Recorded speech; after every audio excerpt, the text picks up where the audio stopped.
Well, welcome everyone. Today we are joined by Cyrus Jaffery. And Cyrus, first of all, thank you for creating some space in your busy schedule to talk with us. Appreciate that.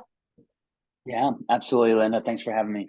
You bet. So my first question for you is just curious a bit about your background. Tell us a bit about you, how you got into the work that you're in, a bit about your company, maybe how long you've been in it. Love to hear from you.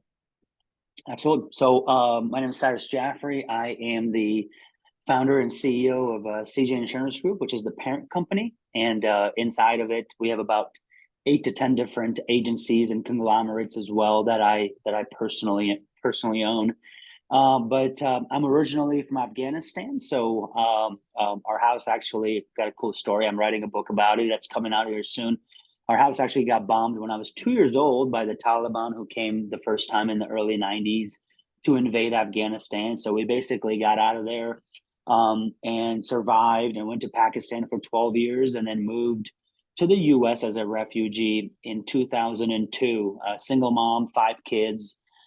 So honestly, I'm living the American dream. We've got a lot of cool stuff going on in our organization, and it's a pleasure to obviously share some of that with you guys. But I'm in the insurance industry. For some of you guys that don't know, I was a captive agent with State Farm for 6 years, right out of college from 2013 to 2019, and I went in 2019.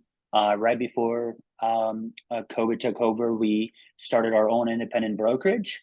And from there, then all of our other businesses have formed. Right now in our organization, we've grown in the last 3 years from 3 employees to about 100 independent contractors and employees inside of our organization. And we're in about 30 some different states as far as insurance goes. And we're in the tech space as well now. So we're in the tech, insurance, and then obviously more customer service industry as well. So I'm married. I've got 3 kiddos, 6, 4, and 2, and married to my wife for going on almost 8 years. And yeah, so that's a little bit about me. Beautiful. You really are living the American dream. I love that. I am. Love that. I really am. I really am. And I love the statement on your t-shirt, failure is not an option. So No.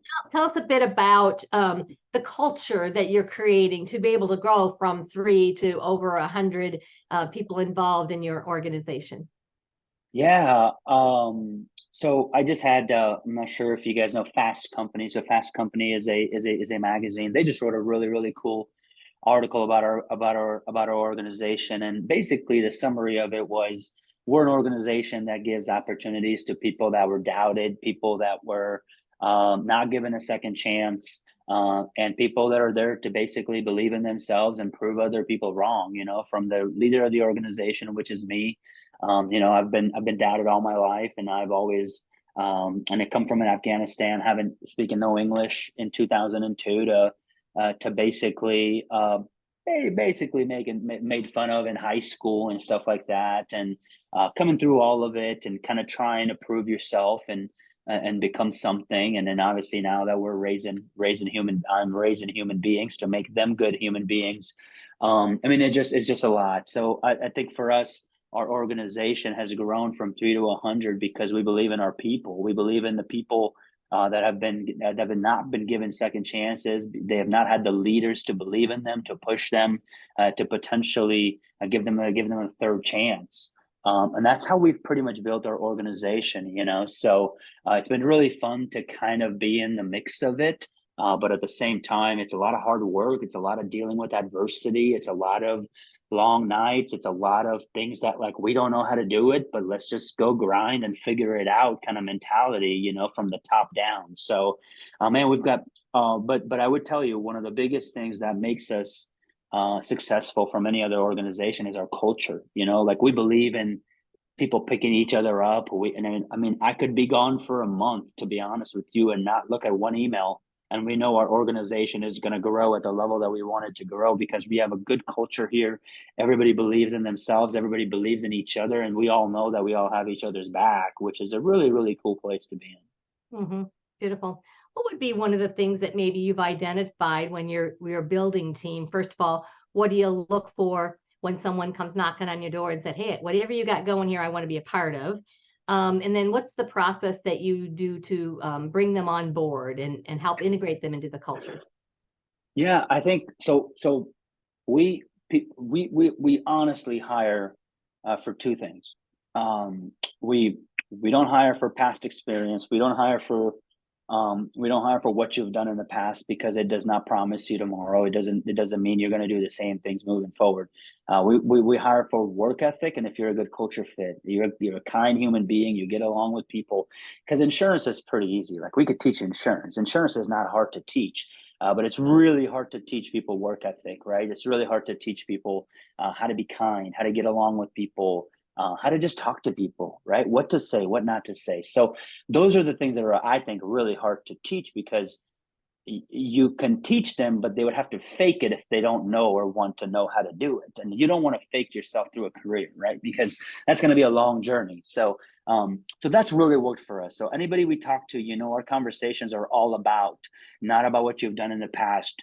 Tell me a little bit about the time that you dealt with this one sale that you didn't close. Like, how did you get around it? Like, none of that stuff matters to us. To us, it's like all potentially about him. And like, do you have the work ethic to, if I call you at 7 a.m. because we have something to do, are you going to be able to do it? Do you have the skills to know that for you to be successful, you have to be a good father, you have to be a good husband? It's not, being successful in your job is a lot more than just coming in and doing the 8 to 5. It goes a lot more than that. It goes, what's your morning routine look like? What's your afternoon routine look like? What's your evening look like? What kind of a husband? Like, why did something happen to you? Like, all those we kind of dig deeper into, because what we're trying to make is good human beings. Like, we read one book a month, for example, in our organization, and we've done that for almost 3 years now. And that's not negotiable. Like, that's not negotiable. Like, we're reading one book a month, and we read and we go through it as an organization, all of us.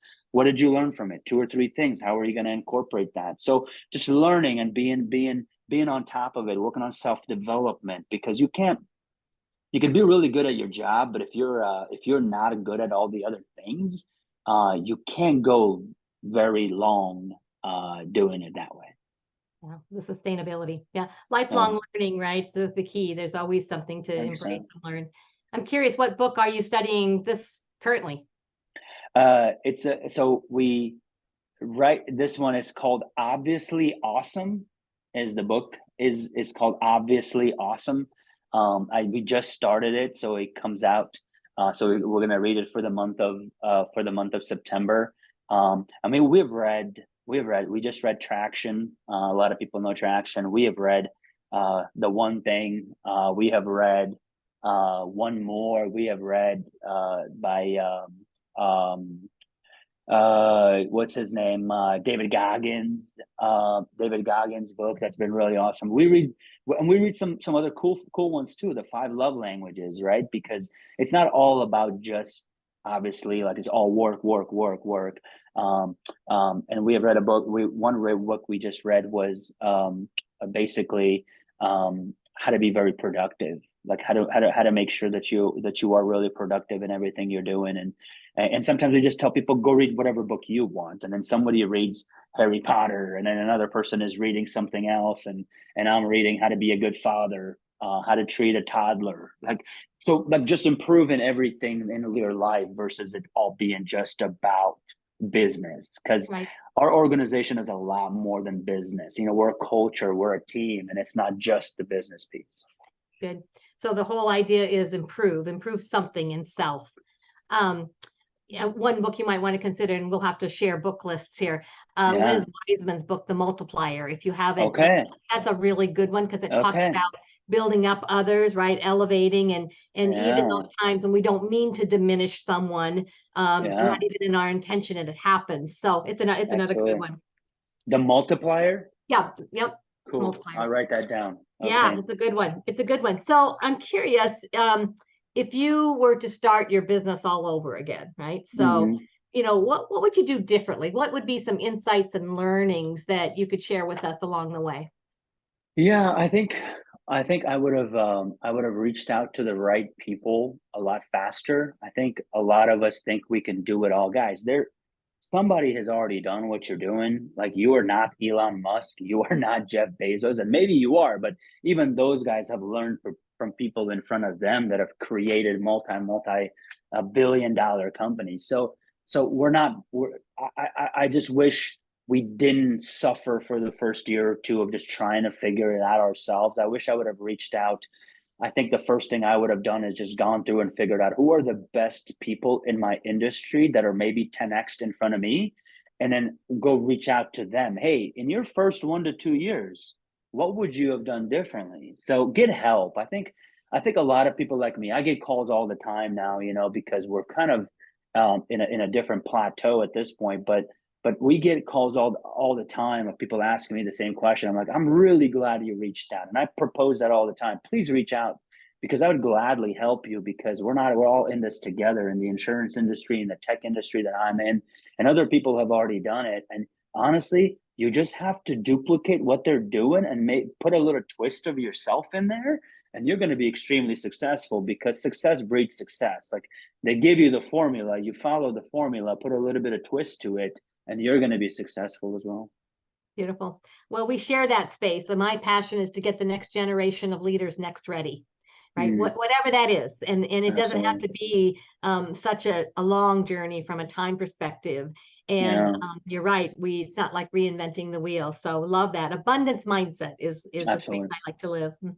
Absolutely. Curious about this. So you referenced, you're building good humans and supporting that learning and growing.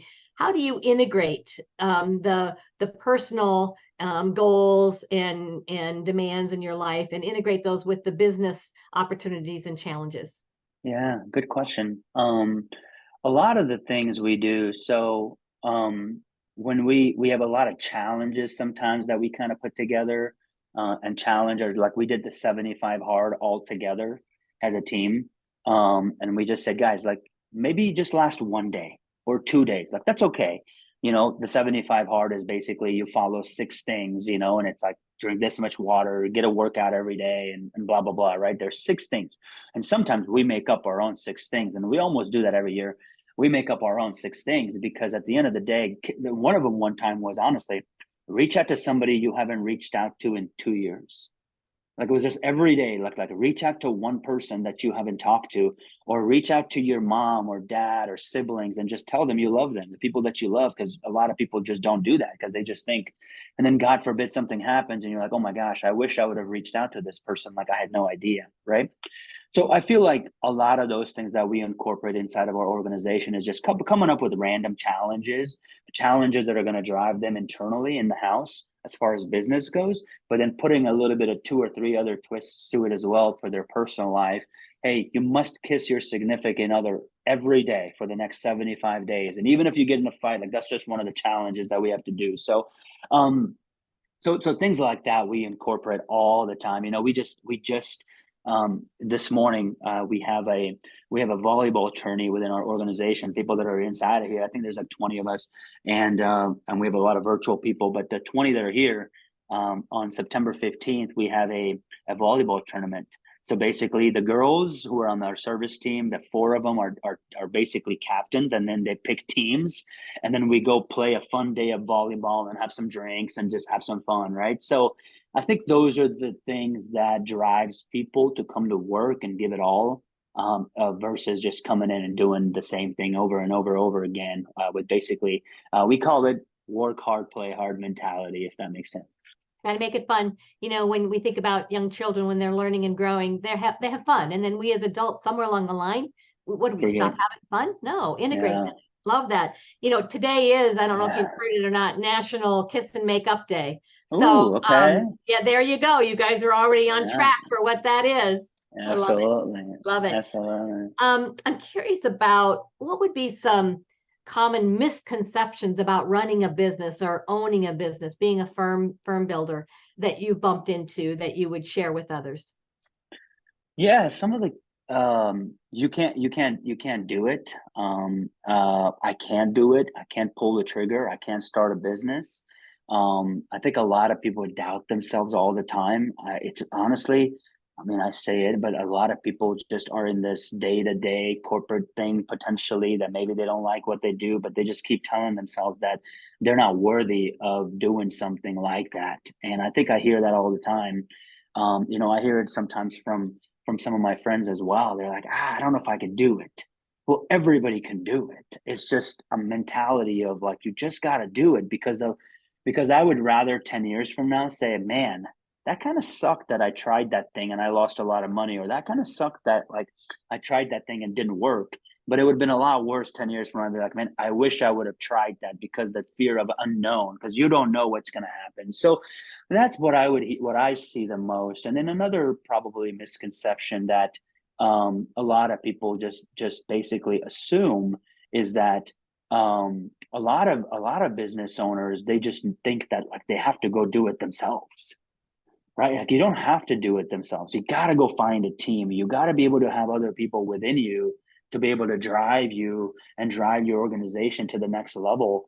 Like when we started in the insurance world, so it was just like you have two or three people inside of your organization, you take care of clients, and that's like a life. And like that's not the life for me. Like I said, you know what? Like I'm gonna go do joint ventures with big real estate companies. I'm gonna do mortgage companies. I'm gonna start a tech company inside of my insurance agency, because because those are the things that I want to be innovative. I want to do things that other people have not done. So I think thinking outside the box is really crucial for a lot of people that don't think. So those would be some of the misconceptions that I see right now. It's really hard. It doesn't have to be really hard. It's a very time consuming.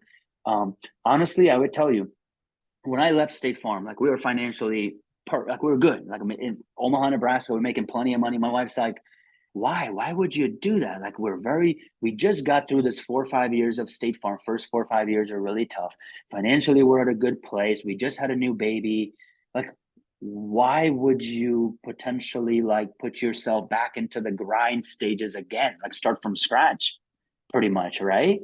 And a lot of people just don't think that way, right? They're just like, I like to be uncomfortable, right? And a lot of people don't like to be uncomfortable, and that's okay if they don't like to be uncomfortable. Like I'm okay with that. But I think when you put yourself into the tough positions, it makes you such a different human being that you can ever imagine, because now you dealt through adversity, and dealing with adversity teaches you more every day, and like so you put yourself through the hard times, whether it's a cold shower, whether it's like running a marathon, a half marathon, and things like that. I mean, it's just going to blow up. But where I was going with that was, my wife said, you know what, you can't, okay, he's like, you can do it, go ahead and do it, but you will be home at 4:30 every day, and you're gonna you're gonna drop off the kids at 8:30, whatever, and you're gonna be home. If you can do that and work no Saturdays and Sundays, go. And I built our whole organization never ever seeing 5 o'clock in my office. So the misconception that you have to work 60 hours, 70 hours, 80 hours, if you do it correctly, if you put the time in those 7 to 8 hours and not waste time and really figure out what your schedule is and get yourself in the right mindset in those 7 hours, you can build a very good business in 7 hours a day, and you don't have to sacrifice your family. Absolutely. We meet a lot of people in that space where that's exactly why they go into business. They have a personal goal to, be their own boss and really grow a business. And then their solution is working longer hours, and then they miss out on their kids' soccer games and all the things that were important. And we know, right? You've talked about this. It's about people and process. So you could put process in, put good systems in, good people to support them and invest in them. And that really is it. You touched on the self-sabotage, this fear of the unknown. Yeah. How do you help guide people through that and help push them through that? What's the encouragement that you offer, or how do you help them see that that's part of the opportunity?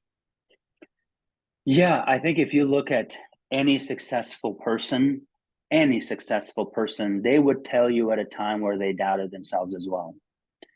Everyone. I mean, you can name any but successful business owner across the country. At one point, they're like, man, is this really going to work? But they kept trying. They kept trying. They kept trying. And the reason they kept trying and trying and trying, because they had a goal in mind. So my recommendation to a lot of people are, have a goal in mind, whether it's a year, 6 months. no matter what happens, you gotta keep following through for those 6 months to a year to be able to see the final results. Don't give up in the middle of it. A lot of people like working out. They wake up 5 a.m. and 5 a.m. for 2-3 days. Like, yeah, this is awesome. And then a week later, they don't wake up one time, and then it just turns into a habit. They go back to their old routine, right? So kind of like the New Year's Day mentality. Everyone's like, I'm gonna work out every day, and then they go. By the time February 1st comes around, the gym is back to being open because people just don't have the ability to basically put your mind to it and be able to do it consistently for a certain period of time. And a lot of people have that, and that's not a bad thing, right? But the people that are going to say, I'm going to do this, are going to be far more successful, because the worst thing that can happen to you, honestly, is you could say, man, I gave it all.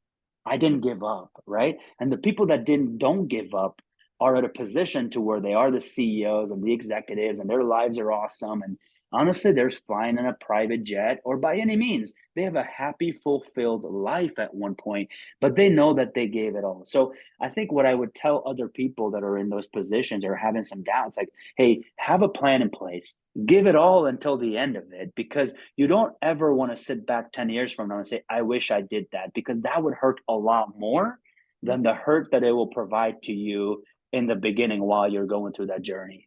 Mm-hmm. Beautiful. What about the financial mastery and the element of learning how to, set up your books and use the analytics to say, how does this inform the decisions that we're making? Talk to us about that process of discovering what that is for you. Absolutely. I think you got to work backwards, right? A lot of people say that, hey, listen, so I'm going to hire somebody, a producer, for example, in our organization. Okay, so I'm going to hire somebody, and this person, I know this is going to basically, you got to project that, like, how much money will this person make me in year 1, year 2, year 3, whatever that business is, right? So I think if you work yourself backwards and say, I'm going to give this person a $36,000 salary, 40,000, 50,000, whatever that is. But then on the back end, you got to put systems in place that says, okay, this person is going to, for us, for example, I hire somebody today. I know for a fact I'm not going to lose money on this person. I might lose money for 3 months, right? But that's okay for me to lose money on 3 months because I had a bad hire. That's what it tells me. So for example, I hire somebody today. I give them a $40,000 salary, for example, and we put systems and processes in place that basically says, okay, this person has to make 15 calls, have 5 quotes, home and auto quotes for us, and then talk to 5 referral partners. And based on our data for the last 4 or 5 years that we have gathered, if they do the activity, right? If they do the activity, the results will come. A lot of people don't do the activity. They just expect the results to come to them. Well, you got to do the work. The results will come, but somebody's got to keep you accountable every day that you're going to do the work. So the reason the financial stuff suffers for a lot of people is because you're not keeping people responsible or accountable for the things that they should be doing that generates money. For us, each activity costs this much money, and they have to do that because I know if they talk to 15 people, this is how much money I will make if they talk to 15 people. So I think figuring out your metrics for your organization and putting that into place, and we have 2 or 3 big TVs in our organization that basically is live. And it tells me who the leader is and how many calls, how many quotes, how many touches, how many referral partner touches, because that's where all of our business comes from, are these people are basically doing. And if they're not doing it, those are the people that are basically in the bottom of the barrel. Well, those bottom of the barrel people, it's not science. You didn't talk to 15 people. I told you to talk to 15 people. So after a while, they basically fire themselves. So as an organization, we're always going to make money on every person as long as the activity is done. So I encourage people to figure out the back way, how much this person, figure out your numbers, because if you don't know your numbers, you're just going to basically be blindsided and you're going to lose a lot of money. But if you know your numbers, this is how many calls, texts, whatever that it takes, I think you're going to be in a good financial position, and keep hiring people, because then you got to keep them accountable. Then you hire a manager, then the manager keeps 5 people accountable, then we can 10 people accountable. And that's how you grow the organization to the next level. Beautiful. Growing it and sustaining it. We often hear people talk about key performance indicators, and That's it. Like you, we also call them key activity indicators. Yeah. Are you focused on the right activity and doing that self-reflection and tracking that? Because attention goes where energy flows, right? You pay attention to it, so will they. 100%. 100%. I think if you build a culture I think you got so if we're in a sales business, right? The sales business is really hard for a lot of people. It's very hard to sustain it for a long time. So you gotta, like we talked about, work hard, play hard. Have them work hard. You have this volleyball, you have this golf, you have this fun stuff, you have TVs, we have music. We hit our numbers. We go to the bar on Friday at 3 o'clock, which is coming up here in 15 minutes. Like all the cool things that like you got to make it fun so people go grind for you, right? And you got to get their buy-in somehow. But it all starts, bottom line, we're finding the right people that are good culture fit. Absolutely. I love it. Celebrate, right? Celebrate. I'm Absolutely. curious about your business planning process, right? So we work in 90-day plans as well as what's out there 6 months and a year. What Yeah. is your business planning process? What kind of Yeah. discipline or practice do you use? You know, I don't know a lot of people. You probably read the book, The 4-Day Work Week. So ours is a 4-hour work day. Our process is pretty simple. We have a 9 o'clock call and a 1 o'clock call every day, and we report numbers. Like it's a culture thing. We have people all over the country, so everybody's on the call. It's 15 minutes, 10 to 15 minutes. I usually lead it if I'm here, and if I'm not, and then in the mornings I always lead it, or one of our executives lead it, and then in the afternoons, every entity leader leads rotate in a rotating fashion.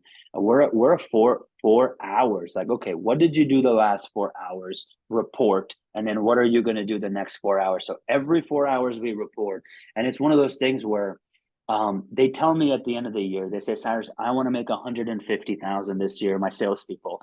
Okay, great. So I know how many activity you need to do, how many calls, how many quotes, because that's going to generate you 150,000. We come up with the numbers, and I say, hey, listen, every 4 hours, you need to make 6 calls. That's really easy. Like it's not that hard. And if you do that for the whole year, you're going to make 150,000. At the end of the year, you didn't make 100,000, you made 110,000. I can almost guarantee you go back to the KPIs, you missed a couple of different things that were key indicators that you didn't do. So for us, it's every 4 hours we have it's basically a huddle real quick. It's on Zoom, and it started in 2020 from COVID because we wanted to get together still, and now it's become part of our culture. Beautiful, beautiful. If you were to, this is my last question for you, if you were to give advice to your younger self, okay? So what advice would you give your younger self? Oh man, this is my favorite question of all times. Relax, don't stress. I got white hair. I got places where people are like, I think my dentist was looking at like my mouth. Like, I think that's from stress. Like you're just really stressed, and it's easy to be stressed when you are building something really big, or you're building something in general. It doesn't have to be big because you're just always the fear of unknown, and I had it too. Everybody has those. So I think it's really important for me to go back and tell my younger self, dude, just relax. Like things are gonna work out. Don't stress over it too much. And then don't forget to smile, because at the end of the day, what happens is when people in that first 2, 3, 4, 5 years of the grind, they learn to make money, or maybe they're struggling on money, you really forget what's really important, which is your family, your significant other, your people around you that really cares about you, your friends, all those people, your mom, your dad. Because there was a time for a couple of years where I was just so focused and driven on like the business that I kind of forgot about the rest of the things, forgot about just smiling. Like I just need to take today and just relax. I don't need to always be on working on. So remember to relax, smile, and things are going to work out. Yeah, and trust the process and systems that you put in place. 100%. Yeah, love that. 100%. Beautiful. Yeah. Well, thank you for sharing your insights with us, and I'm sure there's a lot of nuggets of wisdom that others will appreciate. And we wish you the best as you continue to grow your organization to that next level. I really appreciate it. Thank you, Linda. Okay, ta-ta for now. All right, bye-bye.